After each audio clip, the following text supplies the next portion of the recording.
Podcast z podwody. Rozmowy o nurkowaniu, sprzęcie i eventach nurkowych. Kieruj się pod wodę. No dobrze, to co? Lecimy. Gramy? Tak. Cześć Michał. Cześć Kamil. Temat, który mnie znowu już intryguje, to lubię tak samo pewnie jak ty, tylko ty pewnie bardziej, ratownictwo, bezpieczeństwo. Kurs OWD, znajesz sobie OWD. Ja pamiętam, jak pierwszy raz szedłem z kolegą pod wodę, bez instruktora, było co my robimy, tak, gdzie pójdziemy coś zwiedzać. Takie dwie sierotki podwodne, ja się troszeczkę śmiałem. Natomiast kiedyś zacząłem się zastanawiać, właśnie, po kursie Rescue ja wiem, co robić. Ale po OWD nie wiem, co robić, kiedy mojemu koledze na tych, nie wiem, 18 metrach coś się stanie. Nie wiem, zemdleje, tak? Czy ja mam go wyciągnąć, czy mam, nie wiem, napełnić mu jacket, niech on poleci do góry, a ja mam spokojnie się wynurzyć, poczekać na tym przystanku bezpieczeństwa i tak dalej.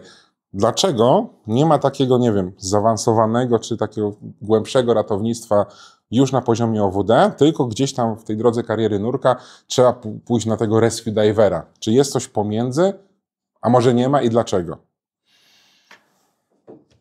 Ogólnie rzecz biorąc, różnie podchodzą do tego różne organizacje nurkowe. Ja na razie się odkleję od tego, jakie jest podejście organizacji nurkowych. Najpierw powiem Ci, dlaczego uważam, że nie warto kogoś zaawansowanych technik ratownictwa uczyć na OWD. Trochę o to pytasz. Tak. Na OWD, czy tym poziomie wyszkolenia, nurek bardzo skoncentrowany jest na sobie. My bardzo często ten poziom nazywamy ja i mój inflator. Okej. Jeżeli sobie wyobrazisz i może pamiętasz też siebie jako nurka, czy obserwujesz innych nurków OWD, no to ich procesor w dużej mierze skupiony jest na ich pływalności, na ich zużyciu powietrza. I głębokości, tak. I ewentualnie głębokości. Jak coś zobaczą pod wodą, to jest super. Teraz jeżeli patrzymy na ten następny poziom edukacyjny, który najczęściej w branży nurkowej to są jakieś uprawnienia zaawansowane, tam próbujemy zabrać temu nurkowi inflator z ręki i dać mu do tej ręki coś innego, typu kompas, jakieś zadanie, bo jego poziom świadomości tego, co się dzieje pod wodą, pozwala na to, żeby on oprócz tego, żeby przeżył w uproszczeniu, nie chcę, żeby to zostało źle zrozumiane, ale żeby po prostu odbył bezpieczne własne nurkowanie, to o to mi chodzi w kontekście przeżył, to też dać mu jakieś zadanie do zrealizowania bardziej skomplikowane. I dlatego na tym poziomie najczęściej pojawia się jakieś misje w postaci nurkowanie głębokie, w postaci nurkowanie wrakowe, nocne, nagle dochodzą jakieś bojki, nagle dochodzą jakieś kołowrotki, latarka, kompasy, latarki. To jest ten poziom, kiedy nurek już jest, można powiedzieć, na to gotowy. No i następny poziom to jest to, gdzie jeżeli już nurek ogarnia siebie, otoczenie, misję, no to można mu pokazać, są inni nurkowie i oni też mogą mieć jakiś problem. Więc to jest troszeczkę rozmowa o tym, na co nurek jest gotowy. I teraz, dlaczego nie uczymy tego na OWD? Najprościej, bo na kursie OWD mamy za mało czasu. To znaczy, jeżeli mam na kurs OWD 2,5, 3, 3,5, 4 dni, to w ramach tego, czego jestem w stanie nurka nauczyć? Podstawowych umiejętności autoratownictwa. Czego uczymy? Uczymy holowania na powierzchni, uczymy bardzo często radzenia sobie z sytuacją bez powietrza, zarówno jako biorca, jak i jako dawca. Mniej skupiamy się na roli dawcy, bardziej skupiamy się na roli biorcy na kursie OWD. Uczymy radzenia sobie ze skurczem, uczymy pływalności, czyli radzenia sobie, odnajdywania tego punktu odniesienia, na przykład w sytuacji jakichś zawrotów głowy. Tak? Uczymy prawidłowych technik wyrównywania ciśnienia. To są techniki... Zgubienia automatu i tak dalej. To są techniki autoratownictwa. Bardziej, i tu znowu, ponieważ ten poziom świadomości jest ja i mój inflator, no to uczenie ciebie, jak wyciągać osobę spod wody, jak ty nadal jeszcze ze swoją pływalnością trochę musisz się doszlifować. Strymem i tym wszystkim, tak. A przede wszystkim to, żeby zauważyć tą sytuację jakąś awaryjną, to będzie trudno. Więc oczywiście idealnie byłoby, gdybyśmy uczyli tego na OWD, ale po prostu nie ma czasu. Gdyby OWD składało się z 10 dni, To pewnie tak. To pewnie jest tam miejsce i na te bardziej zaawansowane umiejętności, i na te umiejętności ratownicze. Ale to jest taka najkrótsza opowieść, dlaczego to jednak jest wypchnięte gdzieś dalej w tą strukturę edukacyjną. I znowu, nie chcę tutaj wchodzić, ta organizacja lepsza, bo ta robi to, a ta tego nie robi. Jeżeli kurs OWD, a trwa podobnie we wszystkich organizacjach, no to jeżeli ja chcę nauczyć kogoś bardzo dużo na temat ratownictwa, to pytanie jest, czego nie nauczę. Tak. Co kosztem zostało wyrzucone, nie? A to dobrze, no. Incydenty mogą się zdarzać mimo wszystko już na OWD, ale to teraz może ja sobie sam odpowiem na to pytanie. Czy to nie jest tak, że nawet jak się zdarzy ten incydent po OWD, oczywiście nurkujemy w naszych limitach, to raczej nic się nie stanie, będzie to i stąd, bo rozumiem, że ten rescue jest dalej, bo wchodzimy w większe głębokości, trudniejsze rzeczy robimy i tam jest potrzebne rescue, a w przypadku OWD napompować inflator takiemu człowiekowi i tyle? Myślę, że to bardzo dobrze nazywasz, tak? To znaczy to ograniczenie głębokości do tych przysłowiowych 18-20 metrów, tak? Wiesz, dlaczego mamy 18 metrów? 60 stóp? 60 stóp, dokładnie. Tak naprawdę, gdyby te programy były tworzone w Europie, byłoby to 20 metrów. Tak? Natomiast to jest, powiedzmy, pewien zakres głębokości, gdzie dużo ryzyk, na przykład ryzyka dekompresyjne, praktycznie nie istnieją. Tak? Oczywiście, jeżeli odpowiednio długo tam spędzimy, ale one są dużo, dużo mniejsze. Więc tak, o ile nurek OWD nie przekracza swoich limitów, to w ramach przebywania na tej głębokości z drugim nurkiem są w stanie sobie poradzić, nawet wykonując awaryjne wynurzenie do powierzchni, nic nie powinno się stać. W momencie, kiedy idziemy w głębsze nurkowanie, bardziej zaawansowane, no to wtedy ten poziom rescue. Ja bym dla tych, którzy nas słuchają i zastanawiają się, kiedy zrobić rescue, ja bym powiedział, w momencie, kiedy robisz advansa, to jest moment, żeby zrobić rescue. Jesteś już bardziej zaawansowanym nurkiem, raczej bym z tym nie czekał. Bo bardzo często, ale to znowu zależy system od systemu, one są troszeczkę różne od siebie. Najczęściej jednak jest taka droga, że ludzie robią szybko OWD i advansa, tak. A potem, jeżeli decydują, chce iść dalej, to właśnie jest ten rescue, dive master, coś tam. Natomiast myślę, że rozsądnym byłoby takie podejście. Jeżeli chcę robić te bardziej zaawansowane nurkowania, to od razu myślę o tym ratownictwie, czyli o tym poziomie rescue. A rescue da się zrobić bez advansa, czy raczej nie? W większości, znowu, organizacje mają tam swoją specyfikę. Przykładowo w niektórych organizacjach w ogóle ten poziom AOWD i rescue są połączone. Tak? To na przykład w CMAS-ie, tu jest bardzo, może powinienem powiedzieć w KADEP-ie, tak? Dwie gwiazdki, tam są umiejętności ratownicze właśnie na tym poziomie wyszkolenia. Nie ma oddzielnego kursu rescue. W innych organizacjach najczęściej możesz zacząć kurs rescue, nawet nie mając advansa. Zrobić część basenową kursu rescue, nawet nie mając advansa. Znowu, jak ja osobiście... W rescue tam też są zajęcia takie z tlenem, które nie wymagają wejścia do wody, chociażby tak, obsługę butli, nie? To jakby już tu mieszamy dwie rzeczy, bo to trochę zależy od programu, natomiast można powiedzieć, ta powierzchniowa pomoc, ona najczęściej jest w ogóle wyciągnięta z jako dodatkowy kurs. Jako dodatkowy kurs. Okay?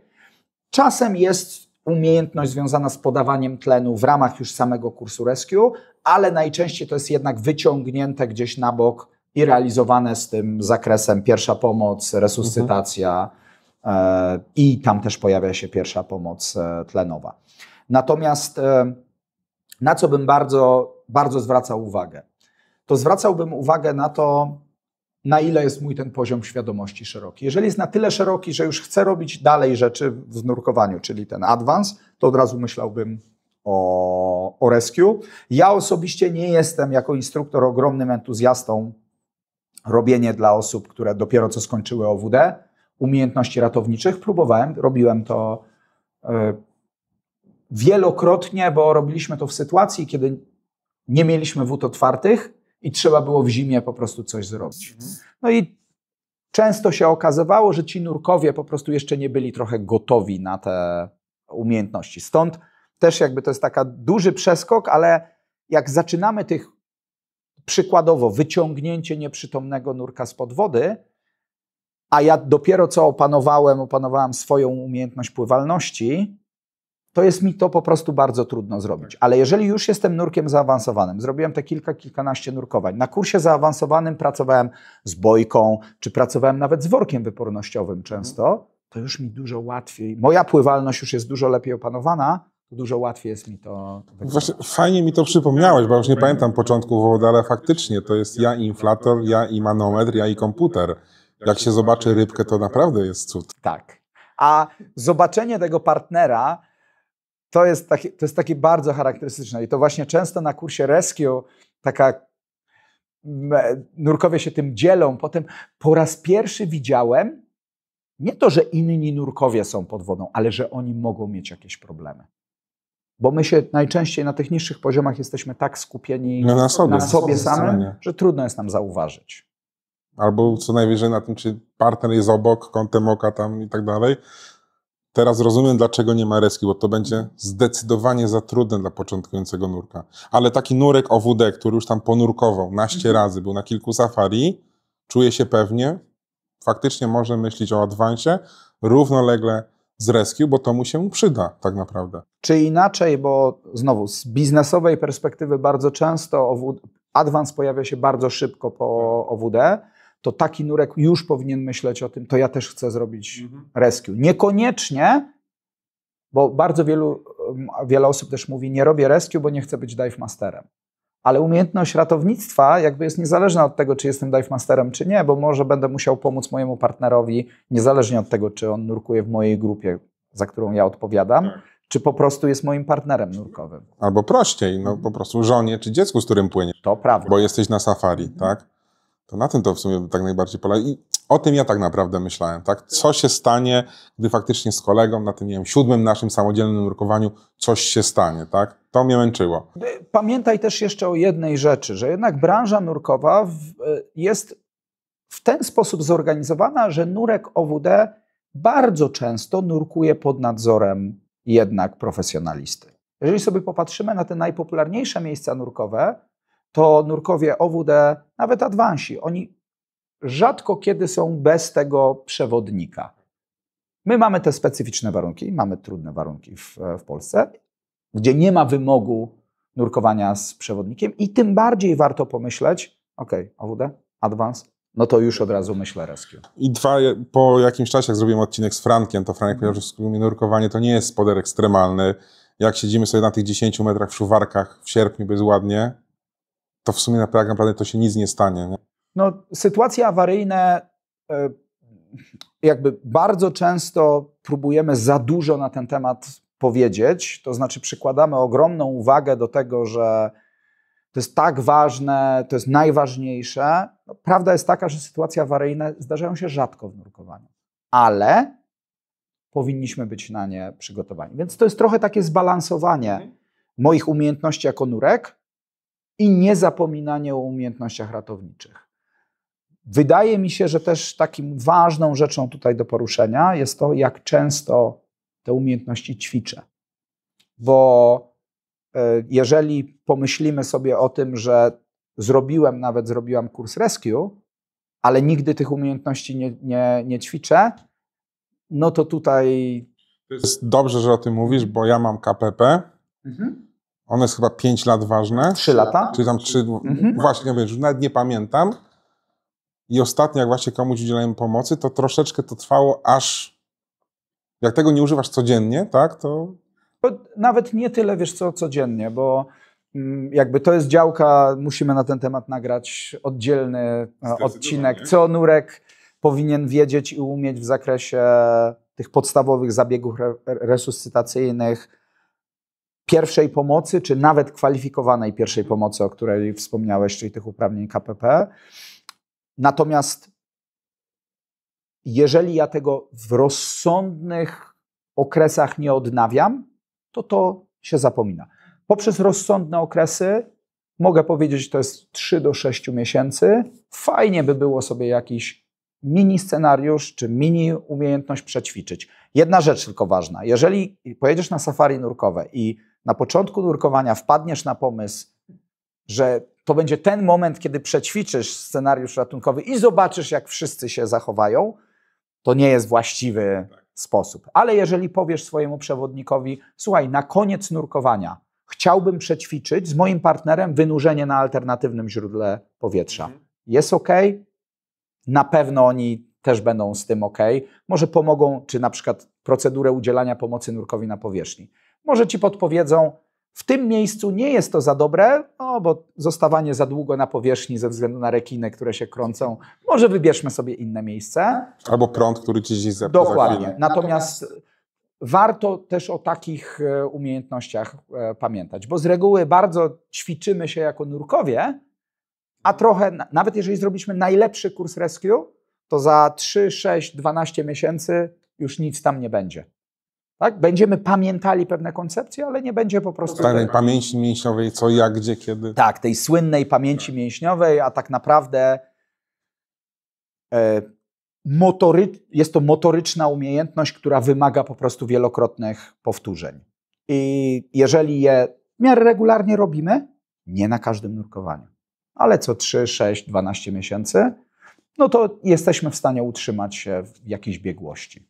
Super, mamy materiał na następny odcinek, a konkluzja z tego, jeżeli idziemy w poważniejsze nurkowania advansa, myślmy o rescue automatycznie. Jak najbardziej. Super, dzięki Ci za kolejny odcinek. Dziękuję, Kamil. Dziękujemy za wysłuchanie odcinka. Każde odtworzenie, każde udostępnienie, polubienie czy komentarz to dla nas bardzo cenne wsparcie. A jeśli podoba Ci się nasza twórczość, możesz wesprzeć nas w serwisie Patronite. Mamy nadzieję, że zechcesz przyłączyć się do współtworzenia z podwody i dorzucić swoją cegiełkę do tego projektu.